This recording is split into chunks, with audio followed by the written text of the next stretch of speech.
Recording in progress.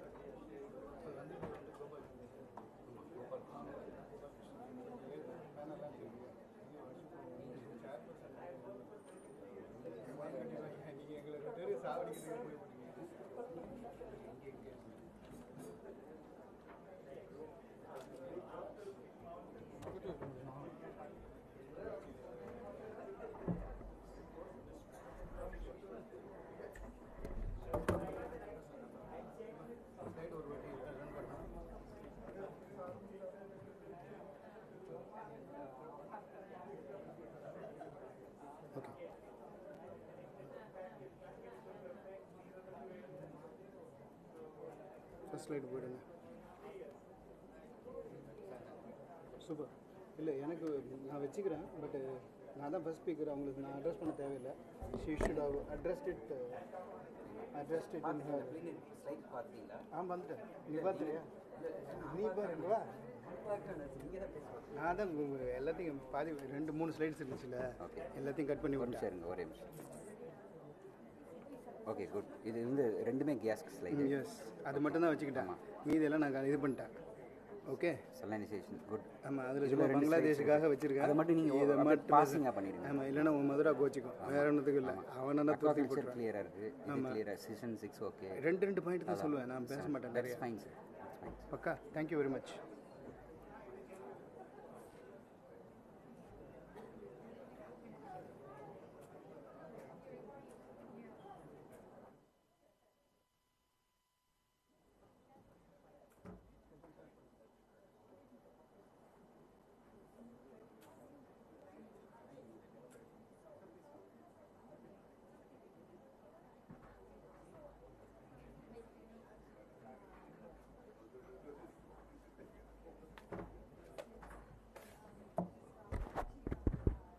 Good afternoon, everybody, and welcome back. This is the final session of the day and also the final session, plenary session of the conference. So the session is Sustainable Hill and Coastal Development, Gender, Livelihoods, Nutrition and Adaptation. And the chair of the session is Dr. Madhura Swaminathan, Chairperson, MSSRF. We have on the dais Dr. G.N. Hariharan. He's Executive Director, MSSRF. Also on the dais is Dr. B.B. Mathur. He's a chairperson, a chairman of National Biodiversity Authority in Chennai. And we have Dr. Santanu Mathur, who is the lead advisor, IFAD Global Engagement based in Rome. Also seated on the dais is Dr. Azrael Oliver King, who's the Director of Biodiversity based at MSSRF. So I now hand over the session to the chairperson.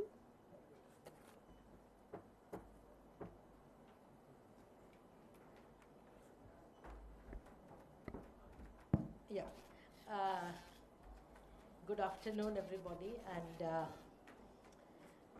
thank you for all of those who have been sitting through the last 2.5 days of these sessions.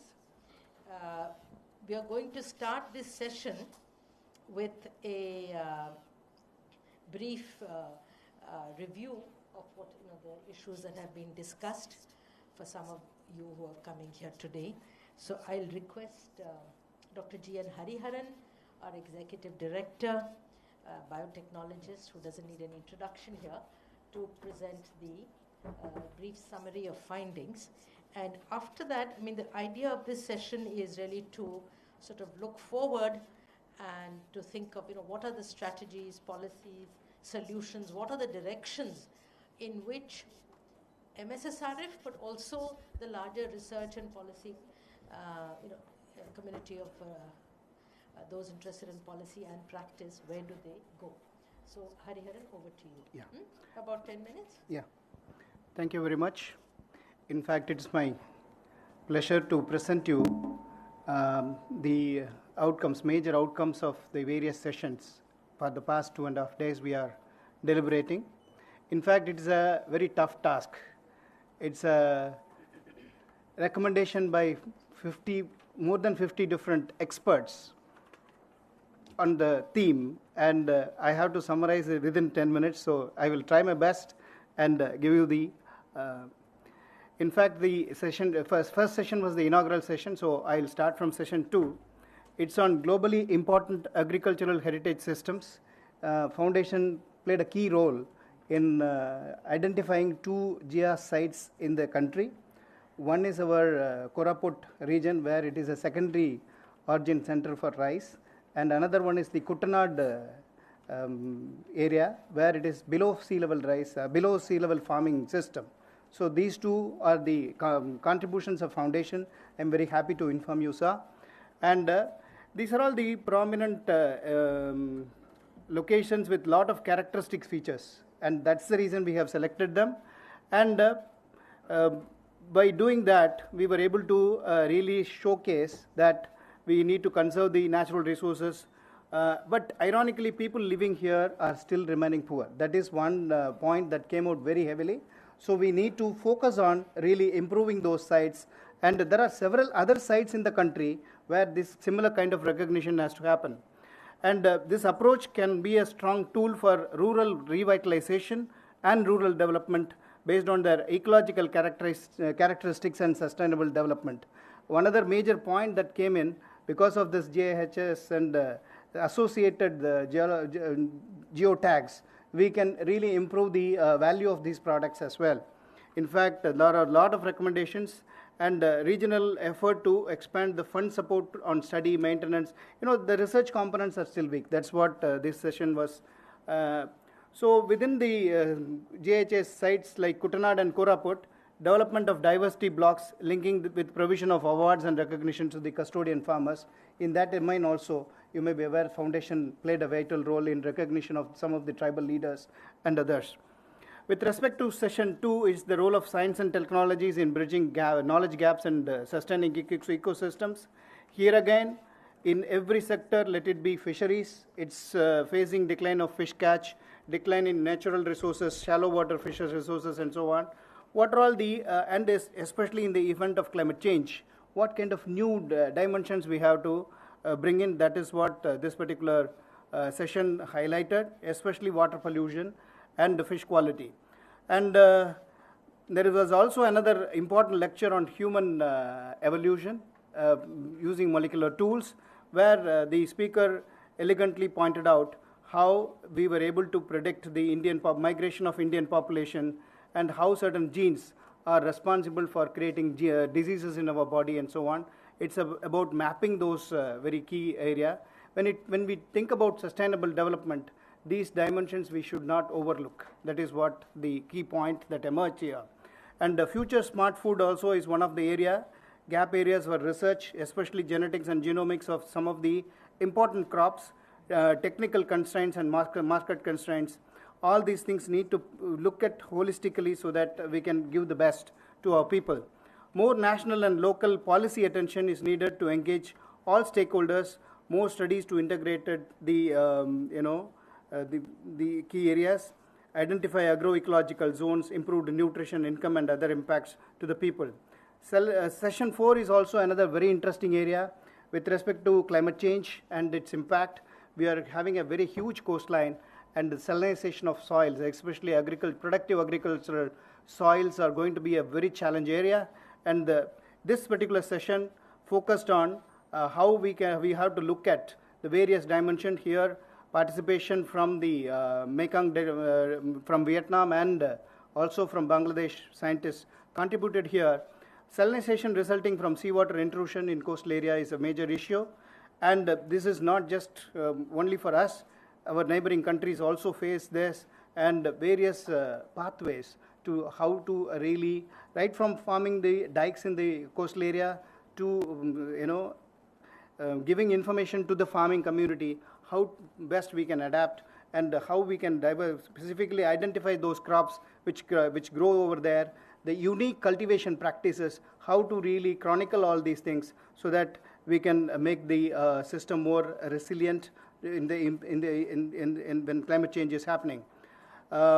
Especially mitigation through removal of salt from polders and islands and other things are very key areas. These lessons we need to learn from the community. That is very important. Session 5 is aquaculture and fisheries in the hilly and coastal areas. This is again, one point that came out very clearly is we need to have science-based interventions and community involvement for mainstreaming in conservation of the fish genetic resources, selective breeding. Some of the species like rainbow trout are not very well known, but it is essential to improve the quality of seeds and preparedness to disease risk with intensification. Marine fisheries in India is nearing the potential yield, and catch per unit and mean fishing size is declining drastically. So deliberations were there, how exactly we can improve these things. Mitigation plans on reducing the impact of climate change and fishing communities by promoting disaster risk management, because these communities always are staying in the coastal area, which is highly vulnerable to wave and wind action. Financing adaptation and mitigation measures, improving early warning system is important and necessary to cope up with the situation. Bridging science innovations in fisheries with government development programs is very much essential to scale for sustainability. Session 6 spoke on challenges in achieving Sustainable Development Goals SDG 1, no poverty, and SDG 2, no hunger in hilly and coastal area. From that perspective, the experts provided that these two regions are very, very vital in getting our supplies. Let it be fish from coast or potatoes and other very important timber and others from the hilly region, but it is vulnerable with poor infrastructure and also exposed to, very vulnerable in terms of climate change impacts, and the healthcare systems available to these people are also need to be improved. Better nutrition, healthcare, and education for women, children, and people of these two locations need to be addressed before implementing any other technological innovation to develop socio-economic conditions of this region. So an integrated landscape management is required. It is not efforts in silos. It should be an integrated landscape management, and that is what is important. And here we need to use the power of data analytics and come out with more predictable weather condition modeling and so on. Focus on developing farmer collectives in mountain and coastal region is also a very important one. The last session, role of gender and empowerment pathways for bridging gender equality. Despite the visible structural change, women, especially from the tribal community, should be provided with more enabling environment in aspects of education, health, and nutrition. Time and again, this platform really, speak about this, and in this session also it came out very clearly. This is still remaining a gap. This needs immediate attention. 70% of work in the post-harvesting sector for fisheries is by women, and women-centric issues are ignored. That is another major issue. So whether it is coastal or hill, we always see these kind of patterns, and that requires attention. Building up of solid platforms to address their issues and listen to their suggestions would help them in building. So foundations strongly believe in bottom-up participatory approaches. That is what is coming. Gender development activity should be supportive, preventive, and transformative. That is another very important issue. Providing equal access to credit, extension service inputs, advisories, and so on will lead to the reduction of gender gap. And gender equality can be achieved by creating an evidence base through systematic research and documentation, advocacy, and convergence of efforts. So with these are all the key things emerged in these sessions. And thank you very much for patient listening. Thank you, Hariharan. Very difficult to summarize so many speakers, and it being in hybrid mode, participants from across the world and speakers from across the world as well. So as we wrap up, I think we are very happy that today we have two people who are very steeped in sort of policy practice and how we take policies forward. And if I can just go back and, one of the tweets this morning, I think Dr. Jayaraman had put out, a lesson from the climate change issue, is that there is action. Governments are acting, people on the ground are acting, institutions are adapting. So what we need is the right kind of policy support and direction. So, and that's very important to, we work at the grassroots level, but I think this organization has always, and thanks to Professor Swaminathan, taken those lessons to the policy level. Because without that, we can never have real scaling up. So our first speaker today, I think is known to many of you, Dr. V.B. Mathur, who is chair of the National Biodiversity Authority. He has a PhD in wildlife ecology from the University of Oxford, worked for many years at the Wildlife Institute of India in Dehradun, has enormous national and international experience. He has served the Ministry of Environment and Forests on many committees on World Heritage, biosphere reserves, and so on. And he has also been vice chair of the IUCN, World Commission on Protected Areas for South Asia, and a member of the International Association of Impact Assessment. So he brings together enormous experience at national and international level. Over to you. About 12 minutes or so.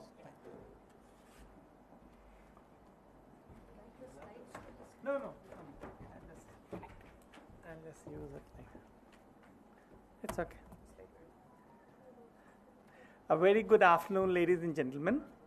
Dr. Madhura Swaminathan, the chairperson of the foundation, the executive director, Dr. Hariharan, my fellow panelists, distinguished colleagues and staff, and all people who are interested in conservation and are remotely linked to the session today. It is indeed a pleasure and a privilege both for me to be invited to speak in the plenary in this international conference being held on a very important issue. In fact, when I got the invite, I was wondering how mountains and coast could be linked together by an institution. So I spent some time and I thought that yes, these are the two systems which are going to get affected in the event of climate change and manifestations occurring over there. But before I go further, I would like to convey my best wishes to Professor Swaminathan. And I was very happily surprised to see his 97th birthday being celebrated. And I could not come on the 7th, but I would like to convey my best wishes and to the foundation for celebrating as a foundation day. And I wish the professor a very long and healthy life over there. Now, as I gather my thoughts, I would like to recall some very important MSSRF dialogues taking place in 1996. We are in 2022, but I go back to 1996 on biodiversity and farmers' rights. These were the dialogues, I would say, which paved the way for the enactment of the National Biodiversity Act in 2002 and the Protection of Plant Varieties and Farmers' Rights Act. So the story goes back many, many years ago, and it was the wisdom and discussions like this which led to the enactment of that. I'll come back in a minute from now that this act which we enacted in 2002 served us for 2 decades. It's now again up for amendment, and I would be talking a little bit about that. Now, I must also acknowledge that it was Professor's vision that provided the panchayats a very pride place in the decentralized and participatory governance system. In every intervention that I do, I make it a point to explain that India is very unique, that we have a 3-tier governance mechanism. We have the national biodiversity at the apex level, then every province or state in the country has a state biodiversity boards, but more than that are the biodiversity management committees at the grassroots level. And so I must share with you that it was, I do first admit that we did not do much to set them up till we got an order from the Honorable National Green Tribunal, which said, look, hey NBA, hey MOEF, please set these committees in order. And I'm very pleased to say that in the last 2 years, we have now set up 276,000 such committees, which are basically the standing body of the local panchayat. See, that linkage is very, very important. By itself, forest department can do many things, but also cannot do many things. So it is this linkage which has happened, which is now going to pave the path of future progress over there. And then, as we have set up, as I said, in response to a court order, a lot depends now on the operationalization of that. And in that context, I must also share with you happily that our Ministry of Finance and Ministry of Panchayati Raj, it gives a core grant to all the panchayat bodies. Every year they get it under the Finance Commission. And then we approached the 15th Finance Commission. We made a very strong plea to them and said that you are giving money to the local bodies for everything, for street light, for sewage, this, that, whatever. Can you also not add the operationalizations of the BMC and the preparation of the People's Biodiversity Register? And that was something which caught the imagination, and I'm very pleased to say that every year now the funding which comes up, it can be unlocked for these things. So that is where I visualize in years to come this participatory and the grassroots level mechanism that we have set up, and it is a constitutional provision. So it's not up to whims and fancies of anyone to agree or not agree with them. And that is where, with this funding mechanism tied in, I'm hopeful that in years to come, we should be able to move ahead in this direction. Another unique thing which was, again, I can trace back to Professor, was the identification, designation, and declaration of the biodiversity heritage sites. These are the sites which now you are talking in different terms of an agriculture heritage, if it pertains to that. But basically, biodiversity heritage sites are sites of importance, whether they contribute to agriculture conservation or forest conservation. And I'm pleased to say that throughout the country, we have identified some 23 sites, and we are now revising those guidelines so that more and more such efforts at a local level can be done. Now, coming back to this session and discussions on sustainable development and hill and coastal ecosystems, yes, it is very important for these the happenings in these systems to be very critically looked at. Because if climate is going to affect, I mean, pardon me for using if, it is affecting, but these are the two systems which are going to get the most affection. And that is where we need to look at that, what are our policies, how do we address that, how do we empower them, and that is where, when I was looking at the work of this very foundation here, I realized that you have programs dedicated to coastal systems research, and more importantly to rice and millet conservation program. And again, both in the Eastern Ghats and the Western Ghats, because these are some of the areas which are so critical for both agriculture and forestry that they need to be addressed over there. Now, two things I wanted to spend a few minutes today. One is, as I said, this act of ours came in 2002, the Biological Diversity Act. And for last 20 years, we have been involved in its implementation with mixed results. And I will be very candid enough to admit that. And problems are coming up, or issues are coming up at two levels. One is the interpretation part. Even after 20 years, my friends in the legal fraternity have their own minds and views on interpreting everything in their own way. And so much of law I have studied in the last 3 years in my life here, that every single person that I meet is a lawyer and tells me what needs to be done and how it is to be interpreted and where we are at a fault and whatever and goes on over there. So yes, I do agree that there are issues with interpretation. And then there are issues with implementation. Because at implementation level, where my own colleagues in the forest department are involved, sometimes they also make mistakes. We have not been able to draw and work on all the provision. So this was at the back of the mind when 2 years back the government decided that we should look into this act and try to distill what has been our experience. And I'm pleased to say that with 3 years of consultation, as I speak today, actually it is sitting with the speaker in the parliament.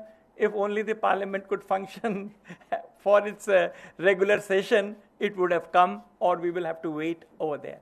But the point is that few things are very important. I will be again very candid, not to say that everything in the amendment is perfect. Nothing can be perfect for that matter. But there are things of what the thinking is of ease of doing business. And that is where I first want to assure my scientific and research community. They were up in arms over there. And they were saying that, Dr. Mathur, what is the point of you sitting over here if our research gets affected? So many simple provisions have been made that a scientist or a research institution just need to inform. And when I say inform, it's all going to be electronic. There is no physical part of that. And you inform and say that this is what is the research we are going to do. As and when we move along, as and when we want to commercialize that, then only the actual role of BD Act or NBA will kick in over there. Because if commercialization is there, if somebody is making money, we need to ensure that the local communities who are the conservers of the resource are able to get some benefit on that. So that is the only part of that. And in many things, those laws and processes have been simplified, as I said. There is one, also the view of the current government, I'm sure you are also as much reading it on media and press, that relates to what the government is saying, decriminalization of offenses. See, right now it is a criminal offense if anything on the BD Act gets violated. And there are definitely views on that. I won't argue one side or the other. But there is a thought that if a civil wrong has been committed, it need not be treated as a criminal punishment. So, well, we may have views on that, but there are ways and means to do that. There is a fear that will it not lead to biopiracy, but I can assure you that there are many other provisions which will help us to control that. But as of now, if once this gets approved, then we will see that some of these changes are over there. So now, while this was what we are doing at the national level, there are many things which are happening at the global level. And I want to take the story back to 2010, where in Nagoya, in Aichi prefecture in Japan, we gave ourselves those 20 Aichi biodiversity targets. And in 2010, we said to the world that in 10 years, the entire loss of biodiversity will get controlled. But when 2019 came, 2020 came, nothing of that would have happened. And excepting for two targets, one is target 11, which deals with protected areas or conserved areas where some progress has been made or good progress has been made, and one is to deal with the target 16 on access and benefit sharing in Nagoya Protocol. Not much has happened. So now again, the global community got together and realized that this business as usual is not an option. And what we are now looking at for the last 2.5 years is what is called as a post-2020 global biodiversity framework. So this framework is being talked about, and all the quote-unquote mistakes that we made in enacting the targets and looking at a very loose and weak implementation is now being fixed into that. And that is where deliberations are taking place, and that is where India is also now taking a front seat on that to ensure that the goals, the targets, the indicators are something which are implementable. We understand the use of word smart, but you know how smart things are.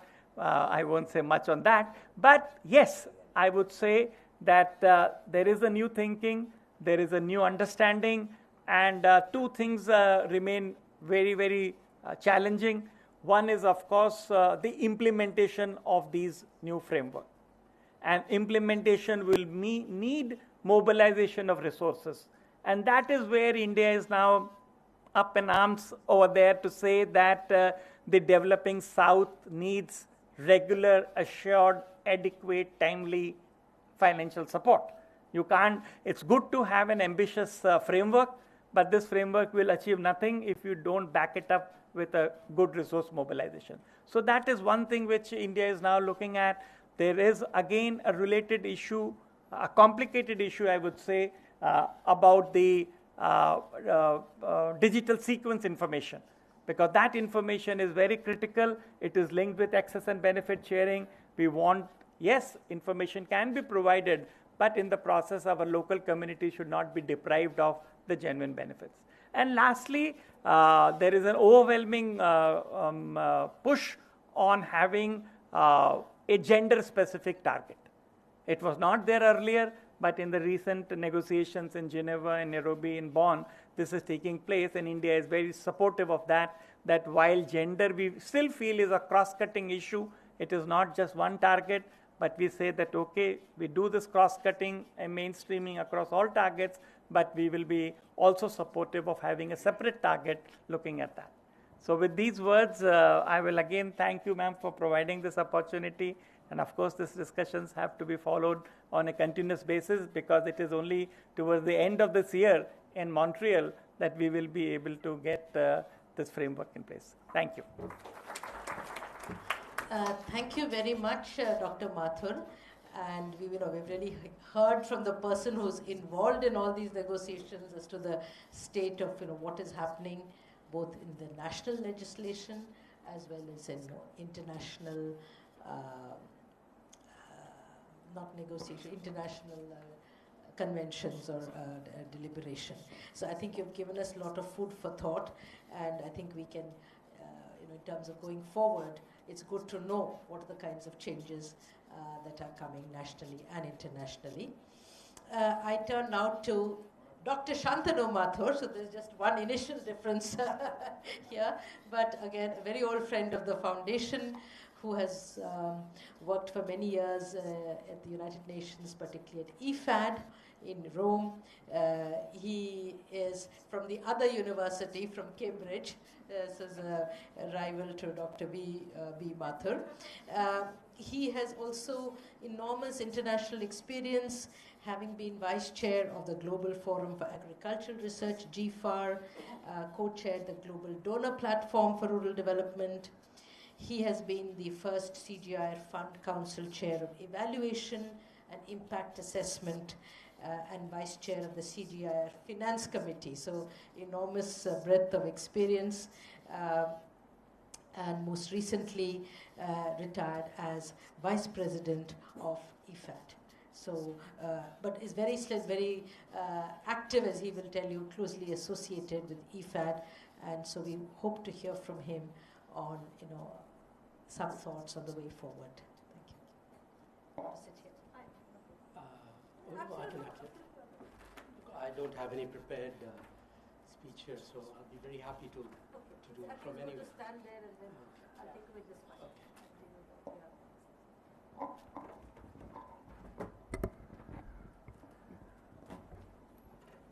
Thank you, Madhuraji, for that very generous introduction. I was wondering to start with, whether it's by design or by default that you have two Mathurs straddling you today, but you explained a very important difference there, and that is the universities that we went to. I followed Professor Swaminathan. I went to Cambridge. So, just on that topic, so much has been said about Professor Swaminathan's contribution. This morning, Dr. Mathur, you have highlighted how much he's been able to influence things here in India. But let me tell you that for many decades now, even as a student and now as a development practitioner for about 37 years, so we in the international development community have been, following Professor Swaminathan's vision, and not only in the beautifully articulate way that he puts forward his vision, but also the way he is able to translate it into very concrete, actionable, points, which are easily then incorporated into the international development community's actions and in resource mobilization efforts, including IFAD, who he has very ably also and generously contributed to in terms of his advice and guidance to our successive presidents over the past many decades. He was also the very first and founding chair of the Committee on World Food Security, back in 1972. So you can actually see the degree of influence that he has had on world food security over the decades, especially in times when there have been so many droughts and famines all over the world, especially in sub-Saharan Africa and in South Asia. To me, these past 2 years, have been very tumultuous. And international travel has now started to open up, and thankfully you have this, one of the first international meetings in a hybrid format, which allowed some of us to be here present in person, which is a great honor and pleasure for me personally, so that we could felicitate Professor Swaminathan on his 97th birthday in person. We've been discussing a very important theme, which is sustainable development in the hills and coastal areas.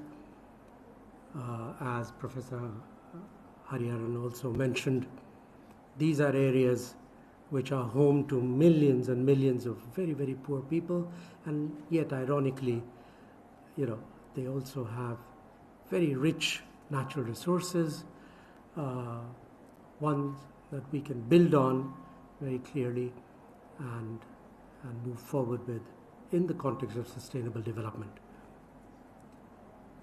Professor Swaminathan was talking about sustainable development back in the 70s and 80s, long before it became common parlance in the development community. He was going way beyond farming systems research. He was talking of rural systems research, so important to go beyond the farm. He thought about it back in the 70s and 80s. You can't continue to eke out a survival within the farm, within the farming system. So he was already urging international development agencies and international financial institutions to start pushing their projects much more in the off-farm context as well. I think Nitya mentioned this morning the importance of going all the way from the farm to the fork. So straddling, the entire food system.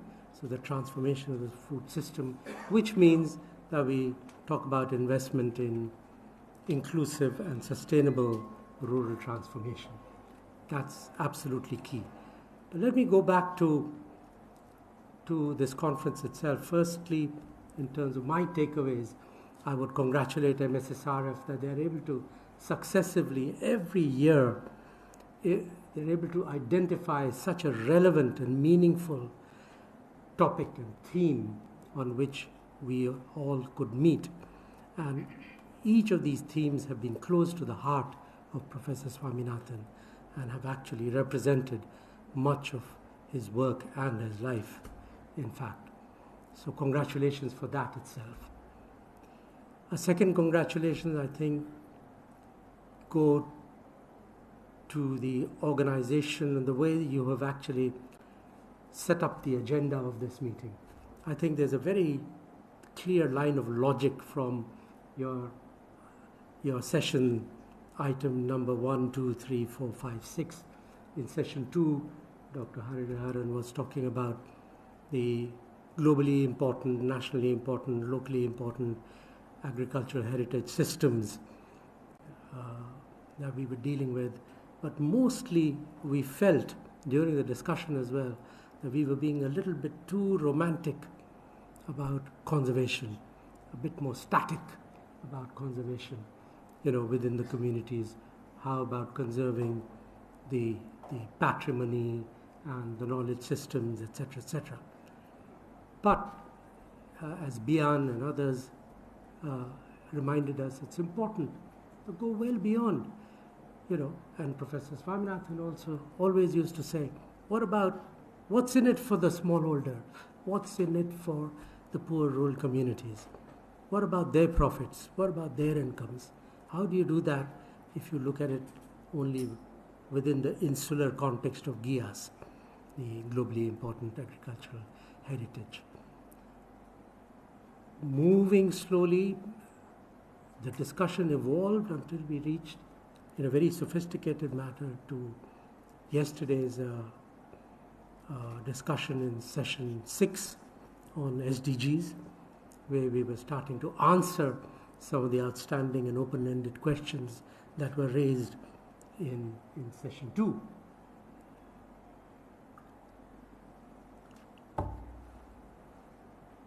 So, we were talking about very, very interesting instrumentalities like community seed banks. I think that was Dr. Gopinath who was talking about it yesterday. Many, many such very promising but very concrete instruments that we've used at the community level through participatory rural development approaches, etc., which have proved to be very successful and can be scaled up. So, an anecdote comes to mind with community seed banks. We tried to replicate it and scale it up in Africa. And in Zimbabwe, we once arrived over there. Very successful example of community seed banks. Everything was going well, but the project managers one day came to the bank, to the seed bank, and found the door had been broken into. They went inside. All of the seeds were strewn about. The whole seed bank was destroyed. And the efficient police in Zimbabwe was able to catch the culprits, and they asked the culprits, what the heck were you doing there? And the culprits were very, very angry. They said, how can you open a bank, with no security, nothing? So naturally we walked in, we found no money inside. All these little seeds somewhere all over the place. So, sometimes externalities mitigate against some, well-meaning development initiatives. But jokes apart, I think what I'm saying is that there are lots of seemingly, counterintuitive reasons why some things don't work. So people mentioned context specificity, extremely important. So we had to embed all of the wonderful research that we are doing in the development context, looking for development outcomes of the research, very much in what we call agricultural innovation systems. So looking for approaches that are multi-stakeholder, intersectoral, not multidisciplinary, but interdisciplinary, so that all of these disciplines actually interact with each other. Yeah?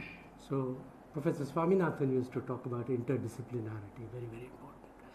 SDGs came up yesterday.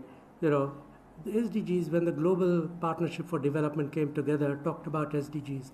They talked about indivisible, interconnected, interlinked SDGs, not to be delivered as one SDG, but together as many as possible.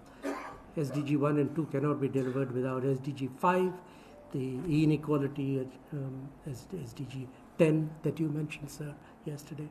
So that also needs to be kept in mind. So I think we are, I want to just wrap up by saying it's very, very important, as I said, that research initiatives, the wonderful research initiatives in Koraput and elsewhere, all of the wonderful sites that we have, should be linked as much as possible to rural development, rural transformation initiatives. And I will also try and take from this conference and speak and bring as much influence that I can bear on mobilizing resources to take those research platforms that you've already established, action research, community-based platforms, which are also looking at cross-cutting issues of gender that Nitya and her panel was talking about, the youth bulge that needs to be somehow, incorporated into the labor force, and some attractive income generating activities should be also put in place for them. So the entire spectrum of rural transformation, of vibrancy in the rural economy, is what is required, with rural-urban nexus or linkages established all the way, from the farm to the fork. So with that, with a lot that I'm taking away from this fantastic international conference, I just congratulate everybody, and I humbly thank you all for giving me this opportunity to also say a few words now. Thank you.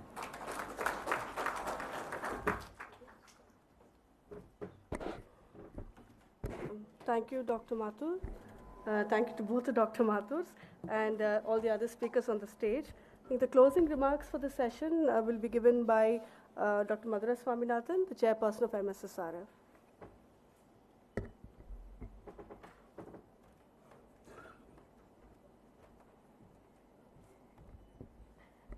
Actually, I think we've had bringing together of the remarks already by Dr. Shantanu Mathur. So I just want to say, I think, 2 or 3 things. One is that, we yesterday we had this session, as was mentioned, about where we had some experience from Vietnam and Bangladesh. And in the evening, I was telling Professor about this session and about Vietnam, and about how, and we were talking about how Vietnam has actually transformed now in terms of rice production, much bigger rice exporter than India, whereas at one stage, India was sending food just after the war. Mrs. Gandhi was sending food, a shipload of food to the Vietnamese government. Is that I think what we have, what we undermine is, the need for macro action.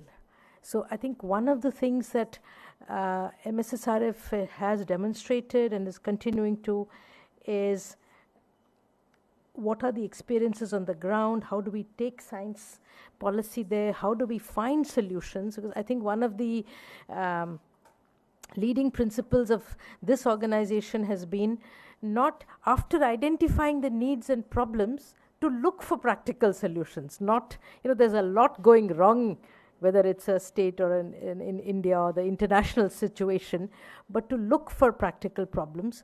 But I think that we have to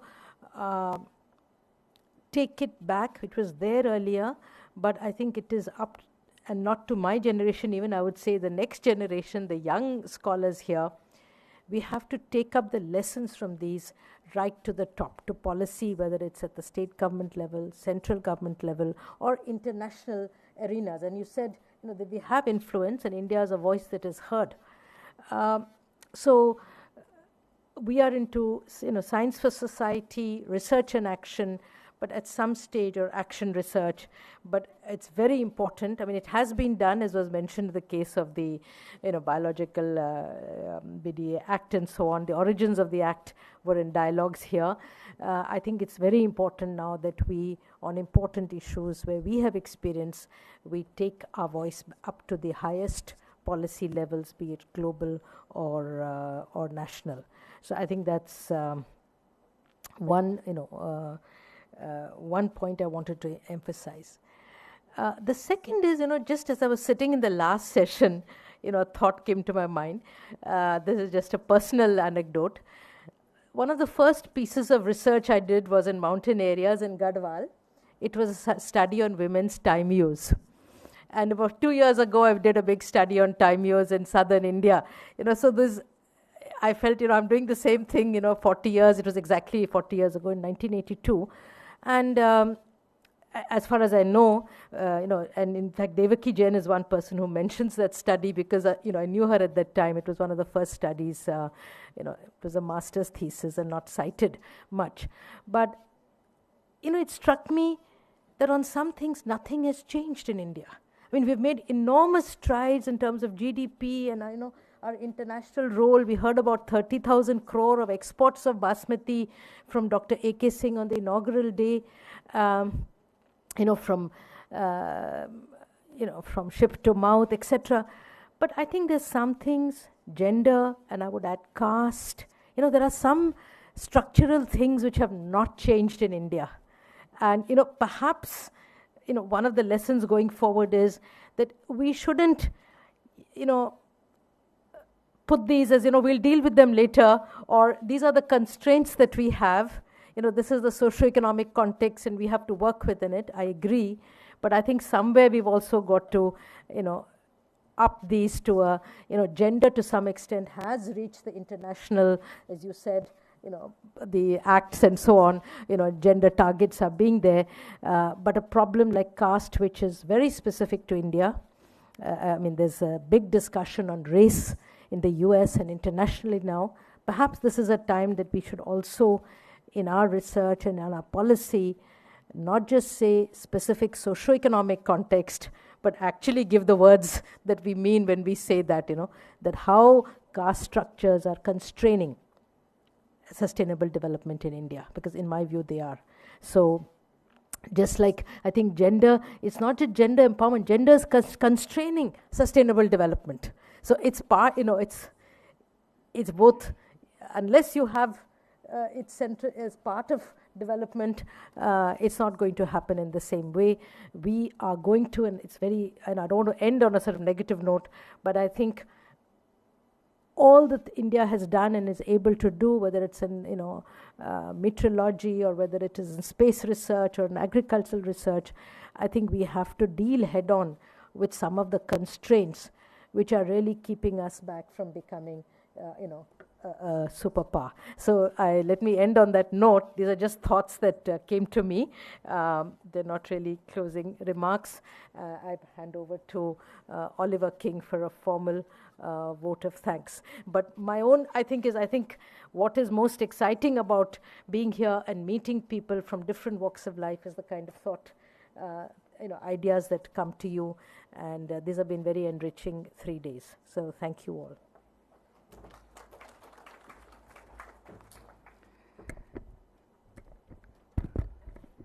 This is a time to thank everyone who had made this event, 3 days event, successful. First of all, let me thank Professor Swaminathan, who had been always an inspirational leader and mentor and guide for all of us who had gathered here. And as Madam Madhura pointed out, we have been doing for the last over 3 decades, right from the day one. This is a unique time, every year we used to convene important theme, and around that we will be discussing and deliberating on that.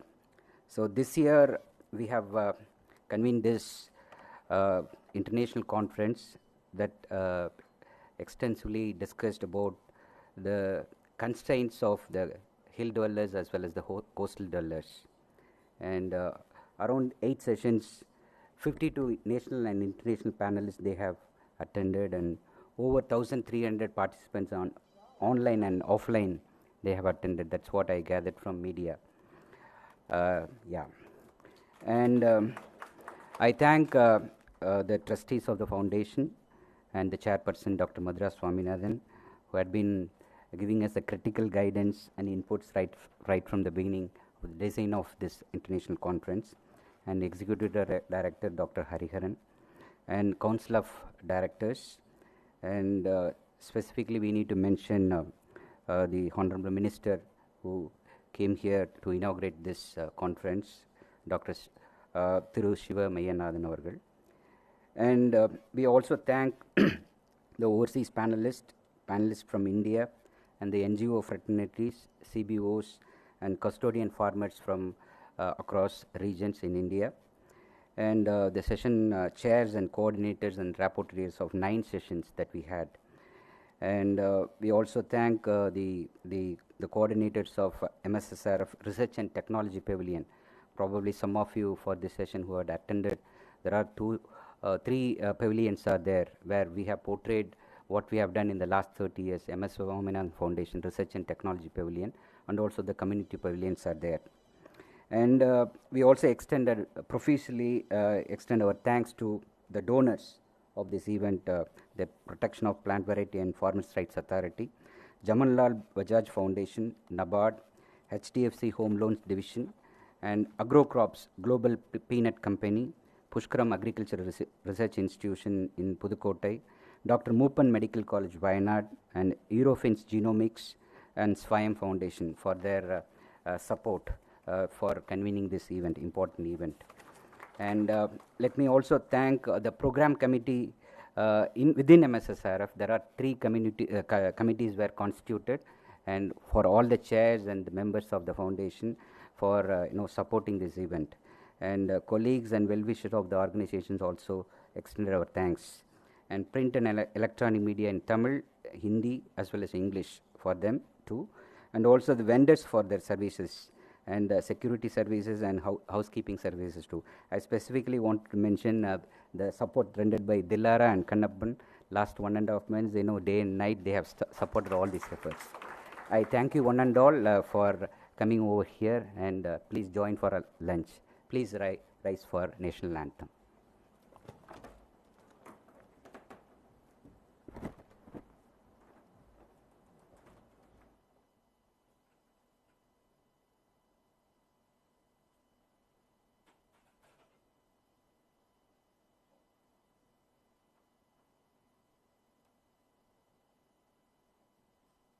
Bharat भाग्य विधाता, पंजाब सिंध गुजरात मराठा, द्राविड़ उत्कल बंगा, विंध्य हिमाचल यमुना गंगा, उच्छल जलधि तरंगा, तव शुभ नामे जागे,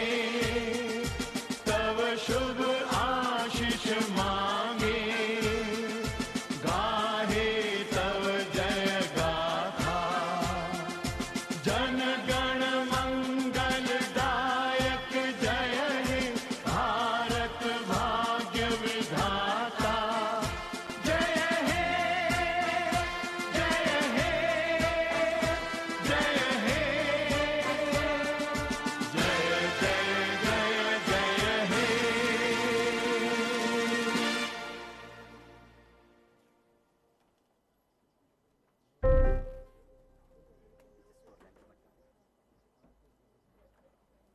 Please join us for lunch in the pantry as well as in the portico outside the next building.